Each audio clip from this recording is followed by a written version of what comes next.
मैं कल के जो 4 क्वेश्चन थे उनका सॉल्यूशन नहीं डाल पाया था, तो अभी जो अपन ये सॉल्यूशन कर रहे हैं ये है आपके जुलाई 20 का है, ठीक है। कल के जो 4 क्वेश्चन थे उसका सॉल्यूशन है, आज वाले जो क्वेश्चन डाले उनका भी सॉल्यूशन अभी थोड़ी देर में आपको दे दिए जाएंगे, ठीक है। तो ये कल वाले हैं, तो एक बार आप अपने जो भी आंसर्स थे उनको चेक कर लीजिए। तो डेट देख लीजिएगा जुलाई 20 2025, और ये हमारा ऑब्जर्व ओनली का कम्युनिटी का चैनल है, ठीक है। अब इसके अंदर अपन पहला क्वेश्चन देखते हैं। The rock of the asthenosphere are found in which of the following states of matter. दुर्बलता मंडल, जिसे एस्थेनोस्फीयर भी कहा जाता है, की चट्टानें निम्नलिखित पदार्थ की अवस्था में किस में पाई जाती है। तो जो भी एस्थेनोस्फीयर होता है या दुर्बलता मंडल जिसे अपन कहते हैं, तो सवाल ये है कि यहाँ पे जो चट्टानें पाई जाती है वो किस अवस्था में होती है, या पदार्थ पाया जाता है किस अवस्था में होता है। पहला है लिक्विड, दूसरा है सेमी लिक्विड, तीसरा है सॉलिड, और चौथा है लिक्विड इन लेयर्स, ठीक है। अब आपको पता है कि पृथ्वी के अंदर दो ही ऐसी जगह जहाँ पे पृथ्वी का जो भाग है वो तरल रूप में पाया जाता है। कौन कौन से दो भाग हैं? तो एक तो है आपका आउटर कोर, और दूसरा है हमारा एस्थेनोस्फीयर, या जिसे हम दुर्बलता मंडल कहते हैं, ठीक है। तो ध्यान रखना आउटर कोर कैसी है, आउटर कोर है लिक्विड। ध्यान रखना आउटर कोर लिक्विड है, ना कि इनर कोर लिक्विड है। एस्थेनोस्फीयर जो है वो लिक्विड ना होकर वो कैसा है, थोड़ा सा विस्कस है। विस्कस का मतलब होता है, हिंदी में हम इसे बोलते हैं गाढ़ा, ठीक है। जैसे शहद देखा है हमने, तो शहद कैसा होता है, बिल्कुल तरल भी नहीं होता है और ना ही ठोस होता है, वो कैसा होता है, गाढ़ा। तो जो एस्थेनोस्फीयर या दुर्बलता मंडल है, यहाँ पे भी चीज़ें कैसी होती है, विस्कस होती है। तो आपने जब मैग्मा और लावा देखा होगा, तो मैग्मा और लावा आप देखोगे तो ज़्यादा तरल नहीं होते, लेकिन खैर इसमें भी जब डिटेल अपन पढ़ते हैं तो इसमें भी दो प्रकार के लावा मैग्मा आते हैं। लावा दो प्रकार के होते हैं, एक आपका एसिडिक लावा होता है, ठीक है, एक आपका बेसिक लावा होता है, ठीक है। किसी के अंदर सिलिका की मात्रा ज़्यादा पाई जाती है तो एक लावा तरल है, बहुत ज़्यादा तरल होता है, एक थोड़ा कम तरल होता है। तो वो सब चीज़ें आप जब चैप्टर में आगे पढ़ोगे तो वो सब आएगा। तो इस सवाल में इसका आंसर क्या हो जाएगा, क्योंकि लिक्विड पूरा नहीं होता है, लिक्विड तो क्या है, आउटर कोर है। सॉलिड भी नहीं है, ये भी हमें पता है, और लिक्विड इन लेयर्स, लेयर्स जब लिक्विड है तो उसमें लेयर बनेगी ही नहीं। तो इसका आंसर क्या रहेगा, सेमी लिक्विड अर्ध तरल, जो आप सबने सही करा है, तो बहुत अच्छी बात है, गुड। अब हम दूसरा क्वेश्चन देखते हैं। The line joining of the place. अच्छा, इसके बारे में कुछ चीज़ें अगर आप जानना चाहो तो थोड़ा बहुत और देख लेते हैं अपन कि अच्छा, आप मुझे कमेंट में पहले ये बताएंगे कि एस्थेनोस्फीयर जो होता है वो कहाँ पे होता है पृथ्वी में, कौन सी दो चीज़ों को मिलकर होता है, या क्रस्ट का भाग है एस्थेनोस्फीयर, या मेंटल का भाग है, या कोर का भाग है, ठीक है। ये आपका क्या रहेगा, होमवर्क है, आपको कमेंट में करना है कि एस्थेनोस्फीयर कहाँ पे होता है, ठीक है। लगभग इसकी गहराई बताई क्या जाती है कि ये लगभग 100 से 400 किलोमीटर तक पाया जाता है पृथ्वी के अंदर। तो थोड़ा सा आप ध्यान रखिएगा, ऑलमोस्ट ऑलमोस्ट इसकी गहराई कितनी होती है, 100 से 200 किलोमीटर। बहुत सारी जगह आपको 200 किलोमीटर भी देखने को मिलेगा, तो ये भी सही हो सकता है, ठीक है। डिपेंड करता है ऑप्शन कैसे दिए हैं सवाल के अंदर। और ये कैसी होती है, अर्ध तरल होती है, थोड़ा बहुत आप थोड़ा सा ध्यान रखिएगा, ठीक है।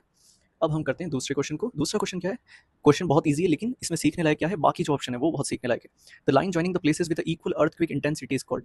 एक ही इंटेंसिटी की जो अर्थक्वेक को मिलाने वाली रेखा जो होती है वो हमें पता है कौन सी होती है, आइसोसीस्मल होती है। क्योंकि भूकंप को मापने वाला यंत्र कौन सा होता है, सीस्मोग्राफ होता है, ठीक है। तो अगर आपको वो भी याद होता तब भी आप इसका आंसर कर सकते थे, ठीक है। तो सीस्मोग्राफ है, और आइसो का मतलब होता है, ध्यान रखिएगा, आइसो का मतलब होता है समान, और सिस्मिक का मतलब होता है तरंगे, भूकंपीय तरंगे। तो समान भूकंपीय तरंगों को मिलाने वाला या फिर समान इंटेंसिटी के भूकंप को मिलाने वाली रेखा कौन सी हो जाएगी, हमारी आइसोसीस्मल। अब ऐसे देखने में ये क्वेश्चन बहुत ईजी है, लेकिन डिटेल एक्सप्लेनेशन का मतलब ही क्या है, तो इसका मतलब ये है कि सिर्फ इसके बारे में नहीं पता होना चाहिए, आपको बाकी इन तीनों के बारे में भी पता होना चाहिए। अब इसमें से आपने आइसो हेलाइन जरूर सुना होगा, हेलाइन से ही पता चलता है कि ये किसकी बात कर रहा है, लवणता की बात कर रहा है, ठीक है। तो ये क्या है, समान सेलाइनिटी वाली, समान लवणता वाले स्थानों को मिलाने वाली जो रेखा होती है उसको बोला जाता है आइसो हेलाइन। आइसो बार आपने बहुत बार सुना होगा, बार आ जाता है, मतलब ये किसकी बात कर रहा है, प्रेशर की बात कर रहा है, ठीक है। तो आइसो बार कौन सी रेखा होती है, समान दाब की, समान दाब के स्थानों को मिलाने वाली रेखा कौन सी हो जाती है, आइसोबार। तो ये दोनों आपने सुना होगा, लेकिन शायद मेरे हिसाब से अगर आपने सुना है तो बहुत अच्छी बात है, नहीं सुना है तो होमोसीस्मल आपने शायद ना सुना हो। तो होमोसीस्मल क्या है, देखो आइसोसीस्मल तो है कि समान इंटेंसिटी के भूकंप को मिलाने वाली रेखा है। होमोसीस्मल में टाइम देख लिया जाता है। होमोसीस्मल में क्या होता है, ध्यान से सुनिएगा, अलग अलग स्थानों पर एक ही समय में आने वाले भूकंपों को मिलाने वाली रेखा। अलग अलग जगह पे, जैसे जालोर में भूकंप आया है, आहोर में भूकंप आया है, तखतगढ़ के अंदर भूकंप आया है, रेवतड़ा के अंदर भूकंप आया है। तो इन सब में अगर सेम इंटेंसिटी, सेम आपके क्या कह सकते हैं, तीव्रता का भूकंप आया, और उस तीव्रता, जैसे मान लीजिए ये जालोर, ये रेवतड़ा, ये आहोर, और ये आपका तखतगढ़ हो गया, ठीक है। अब अगर मैं तीव्रता के हिसाब से मापना शुरू करूं और तीव्रता के आधार पर मैंने ये रेखा बनाई है, तो ये मेरी रेखा कहलाएगी आइसोसीस्मल।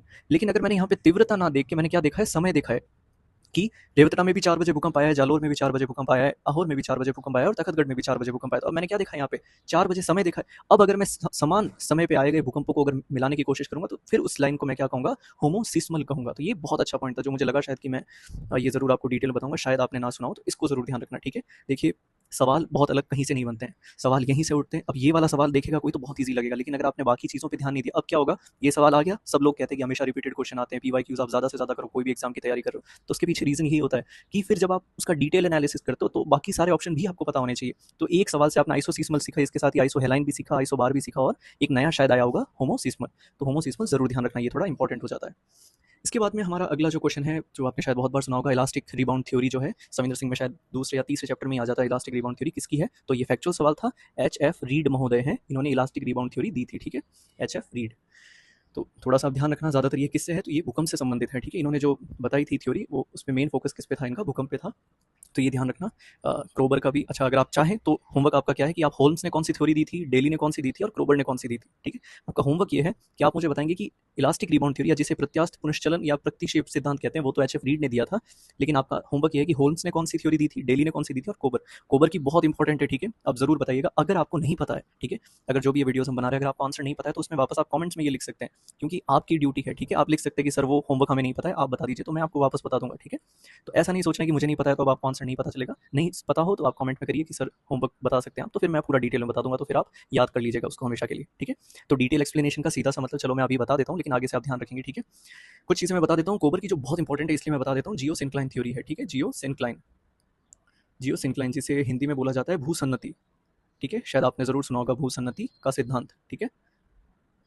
भूसन्नति क्या होती है, तो एक अगर आप देखोगे ऐसा एक काइंड ऑफ डिप्रेशन होता है, ठीक है। जैसे अगर आप हिमालय वगैरह देखोगे, हमारा हिमालय है ये, फिर नीचे जियो सिंक्लाइन थी और फिर आपका गंगा का मैदान था, गंगा का मैदान, तो इसके बीच में, तो हिमालय और गंगा के मैदान के बीच में पहले क्या था, एक बहुत बड़ी सी भूसन्नति थी। लेकिन समय के साथ क्या हुआ, हिमालय से जो नदियां आ रही थी उन्होंने अपना धीमे धीमे निक्षेप यहाँ पे करा, और ये पूरा क्या हुआ, एक समय के साथ में पूरा ये जियो सिंक्लाइन भर गया था एक काइंड ऑफ।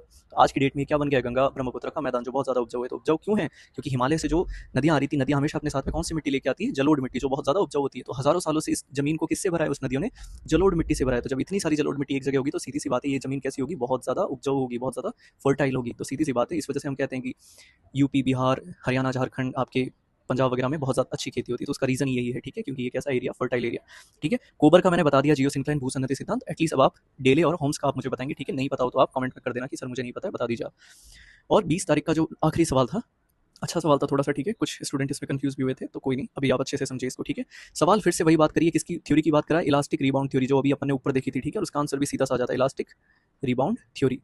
इसका ऑफिशियल नेम तो यही है वैसे, ठीक है। ये रिकवर थ्योरी कम बोला जाता है, रिबाउंड ज़्यादा बोलते हैं, ठीक है। और ये किसने दी थी, एच एफ रीड महोदय ने। अब इसके अंदर होमवर्क क्या है आपका, आप मुझे ये बताएंगे कि कौन से सन में दी थी, ठीक है। ईयर कौन सा था इनका, कौन से साल में ये थ्योरी दी गई थी, ये आप मुझे बताएंगे, ठीक है। कल को अगर ऐसा सवाल आ जाए कि इलास्टिक रिबाउंड थ्योरी किस वर्ष में दी गई थी, तो आपको पता होना चाहिए। अब ये कह रहा है कि इलास्टिक रिबाउंड थ्योरी जो है वो किन गतिविधियों के निकटवर्ती संबंध है, मतलब कुल मिला के कहना ये चाहता है कि इलास्टिक रिबाउंड थ्योरी पे मेजर फोकस किस चीज़ पे किया गया है। तो अभी अपन ने ऊपर देखा था, अगर आपको याद हो, यहाँ पे तो अपने क्या लिखा था, ये भूकंप से संबंधित है। ये पृथ्वी पे ये बताता है कि भूकंप कहाँ पे आते हैं, कैसे आते हैं, ठीक है। तो उस चीज़ पे अब इसमें वलन है, वलन भूकंप से कभी भी वलन नहीं आते हैं, ठीक है। और भूकंप से ज्वालामुखी होती है, लेकिन बहुत ज़्यादा नहीं होती है, ठीक है। कब होती है, जब कोई काइंड ऑफ हवायन टाइप में है, आपके ज्वालामुखी दरार पड़ने से अंदर से बहुत आपका लिक्विड लावा बाहर निकल जाता है, तो काइंड ऑफ ऐसी हो जाती है, पर बहुत बड़ा मेजर रोल नहीं है, ठीक है। तो इसमें मेजर क्या होता है, भ्रंशन होता है, क्योंकि जैसे ये चट्टान है आपकी, अब मान लीजिए भूकंप आया तो इसके अंदर क्या पैदा होगा, तनाव पैदा होगा। तनाव पैदा होते ही अब इसमें क्या होगा, धीमे से बहुत ज्यादा तनाव जब हो जाएगा, इलास्टिक रिबाउंड, इसका नाम से ही समझिएगा, ठीक है। आपने अगर थ्योरी नहीं पढ़ी है तो इलास्टिक, इलास्टिक कैसा होता है, अपन उसको स्ट्रेच कर सकते हैं तो बहुत देर तक स्ट्रेच करते हैं, तब तक वो स्ट्रेच होता है। लेकिन एक पॉइंट पे जैसे आपने हाथ में रबड़ लिया और रबड़ को आपने खींचना शुरू करा, अब खींचोगे तो एक पॉइंट तक वो खींचता जाएगा, एक पॉइंट पे क्या होगा, रबड़ बीच में से टूट जाएगा। तो ये एच एफ रीड महोदय जो है, उन्होंने कहा कि सेम ऐसी ही क्या कह सकते हैं, परिस्थितियां जो होती है वो किसके साथ होती है, चट्टानों के साथ भी होती है। तो चट्टान भी क्या होती है, एक हद तक क्या कर सकती है, तनाव को सहन कर सकती है, लेकिन एक हद के बाद में वो क्या करती है, बीच में से टूट जाती है। जैसे ही बीच में से टूटेगी तो अब क्या हो जाएगा, इनके बीच में भ्रंश पैदा हो जाएगा। तो इसी भ्रंश को वो समझाती है। तो इसका आंसर क्या हो जाएगा, ए बी सी ना होकर इसका आंसर हो जाएगा केवल ए, ठीक है। ये बहुत कंफ्यूजिव सवाल था, ठीक है। इसमें अगर आप लोग कंफ्यूज हुए तो कोई गलत बात नहीं है, थोड़ा बहुत लगता है दिमाग में, आपने अगर पढ़ा होता है फिर भी थोड़े से कंफ्यूज होना बनता है।